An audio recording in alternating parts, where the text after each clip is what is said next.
screen as we usually do.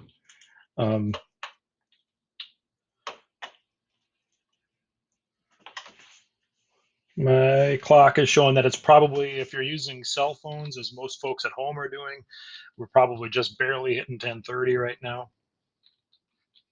School clocks are usually a minute or two ahead, as a couple of people have so kindly pointed out.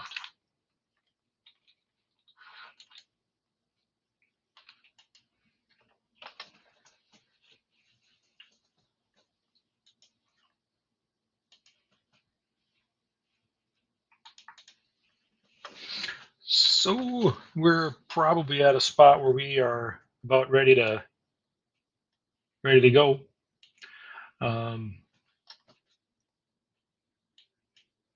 The lesson plan, well, it looks like the gears are grinding on the computer here. It's still trying to get some things ready to go.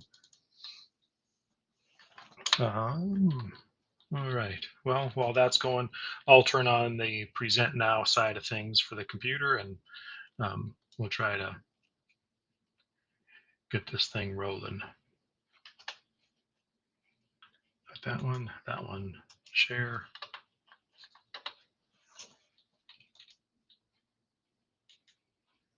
Lordy, lordy, things are moving slow.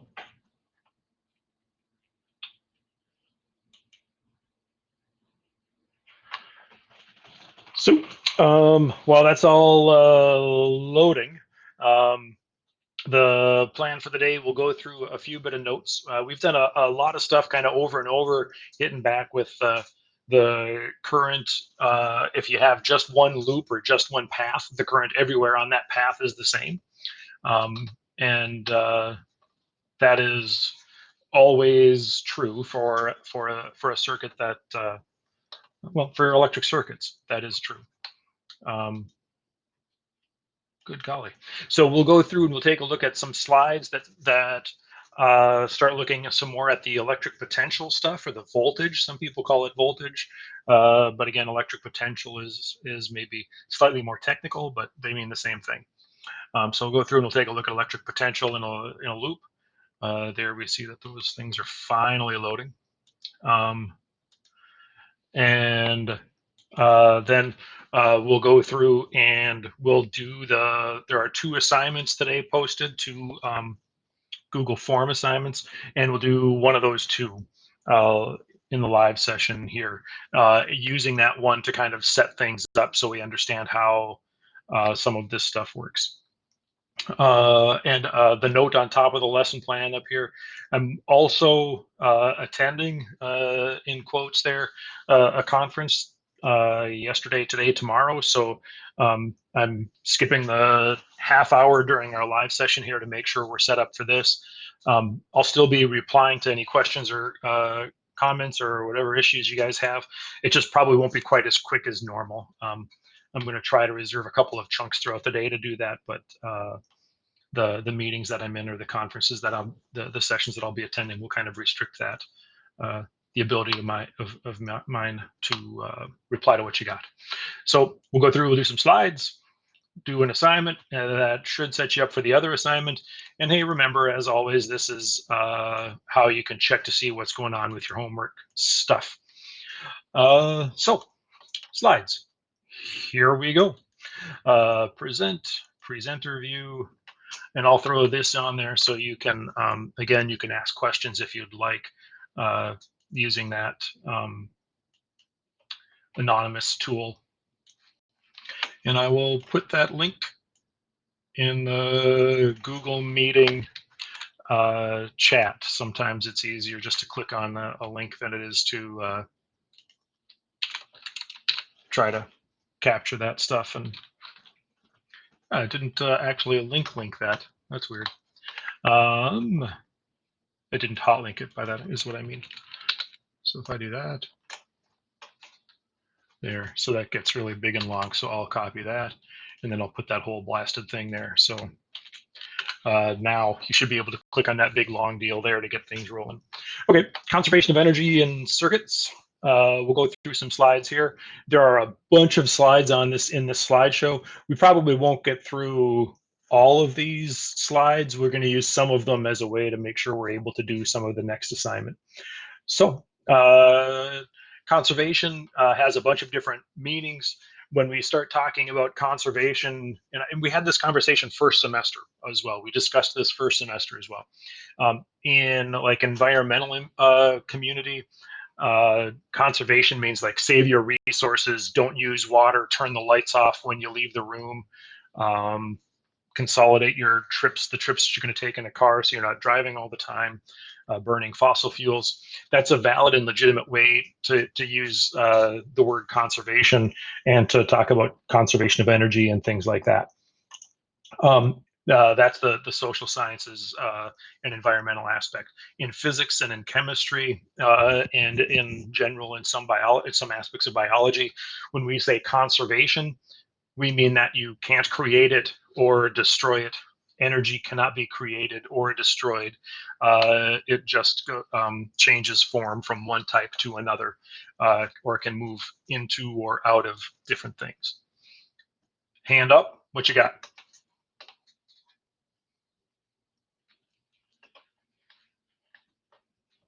Oh, thank you, because I clicked through. I appreciate that, man. Thanks, man. I clicked through to present and it didn't go. Weird. All right. I appreciate that. 10,000 bonus points for you. I saw the gears grinding for that thing to show before, so surprised that it went away. I must have misclicked something. Sometimes I click this hide button down here, and when I hit the hide button, I must have intended to hit hide, but accidentally hit go away, leave me alone. All right, here we go. So in physics and in chemistry, when we say conservation, when we talk about conservation of energy, we mean that you can't create energy or destroy energy. What you end up doing is just moving it from one thing to another. That should be familiar to what we've talked about first semester. So when we talk about things in a circuit, we've got like the battery, we've got the battery, wires, the ammeter, bulbs, all of those delightful things. Within all of these items, there are charges that exist. There are atoms that are there, and there are protons and electrons at pretty much at every location around that circuit. The charges aren't created anywhere; they're just there, right? They exist because, well, they're a part of atoms. So the battery doesn't produce or create charges. The battery just motivates those charges to move. So there are, when the switch is off, when the circuit is off, there are atoms in the filament of the bulb. And there are charges in the filament of the bulb. They're just not moving when the battery is not connected. We connect that battery, close that switch, and that battery motivates the charges present in that circuit to move. And then the energy. So now this is the next spot. We've done a bunch of stuff talking about current. We've started to do a little bit talking about electric potential. And remember, electric potential is like energy per charge. So when we talk about a location in a circuit, like if we're going to talk about this portion or this location right here, oops, the energy of any charge at this location will always kind of be that same thing. No matter what charge is at this location, it will have, well, if we're setting things up like this, it will have 9 volts of electric potential when it's here. That charge moves through the filament, goes on into the ammeter, does something else, and there's a different electron now here. Well, that electron, when here, will also have 9 volts of electric potential. So the location in that circuit tells us how much energy that object has. Or I shouldn't say it tells us, but at a location, whatever energy one charge has at that location in the circuit, a half a second later, 5 seconds later, another charge is there, and that charge also has that same amount of energy. So as a charge moves through the circuit, the energy that charge has changes. So the charge can gain energy or lose energy as it's going through the circuit. It's not gaining or losing kinetic energy. It's not gaining or losing elastic or chemical energy. It's not gaining or losing gravitational energy. Um, but what it's gaining or losing is electrical energy. And so as that charge moves through the circuit, it gains and loses electrical energy, but at a specific location. That is whatever energy it has on one lap, it'll have that same amount of energy the next lap through.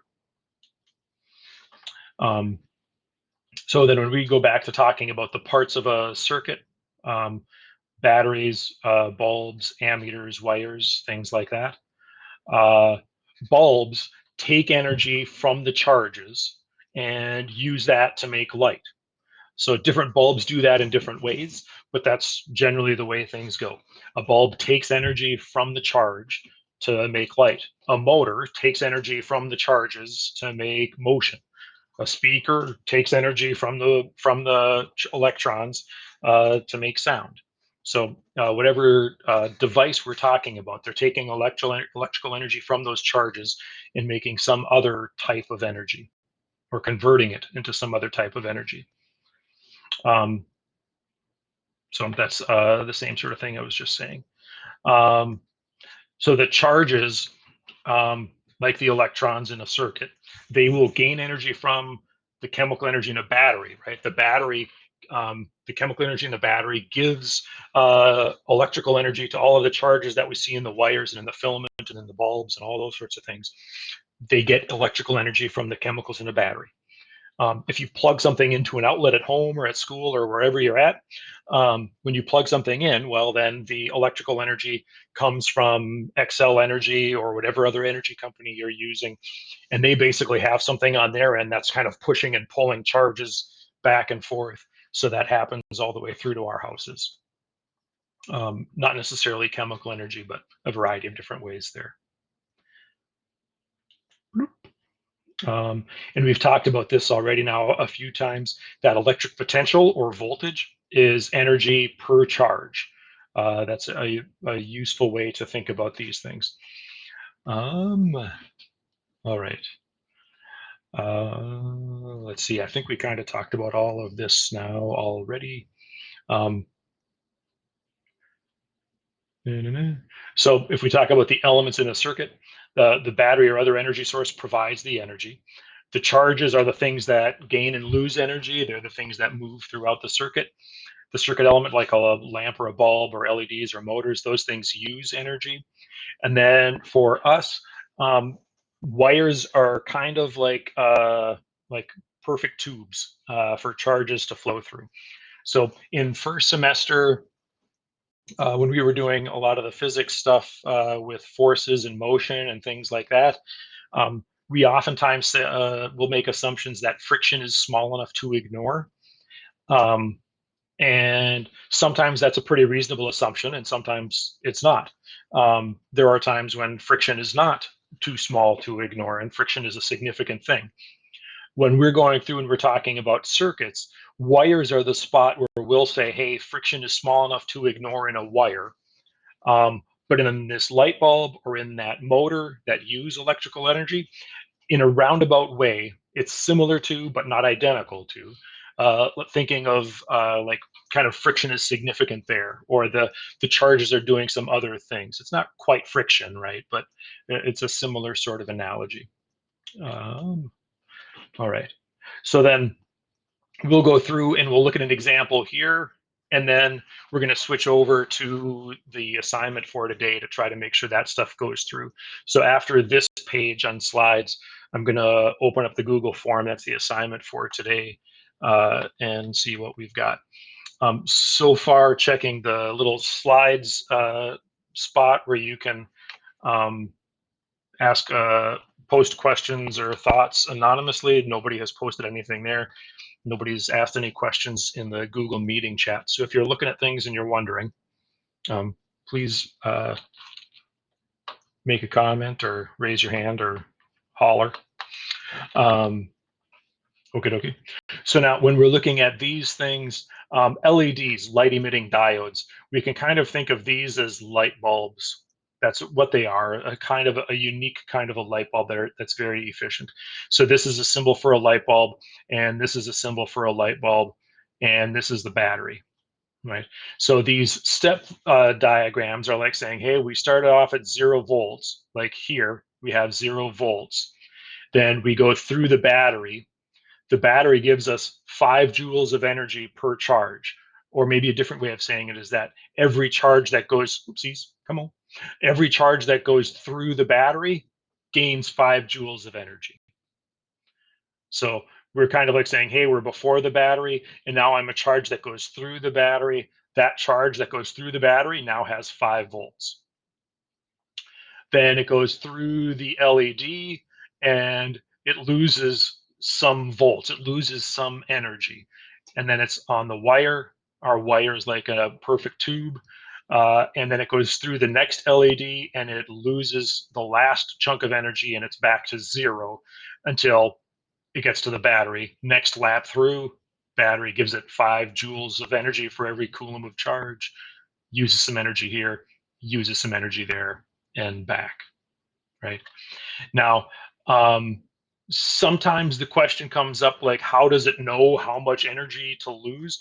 Well, there's no thought or thinking process involved for the charges, right? They just do what the universe makes them do. And if we think about these things as, if we think about electrical energy as being maybe similar to gravitational energy, if instead of thinking about it this way, if we think about it maybe more like an elevator and things like that. Yeah. Yeah, that diagram's not going to flip so well. I'll do it in the other, I'll do it in when we look at our next thing. But if we think about this as a gravitational energy deal, it's like the battery is an elevator pushing charges up to the top floor. And then as the charges fall down, they go through one bulb and that bulb takes some energy. And then they go through another bulb and that bulb takes energy. And when it's done going through that second bulb, it's on the ground and the charge has lost all of its energy. Battery is like the elevator pushes it back up to the top and it just keeps on repeating that cycle.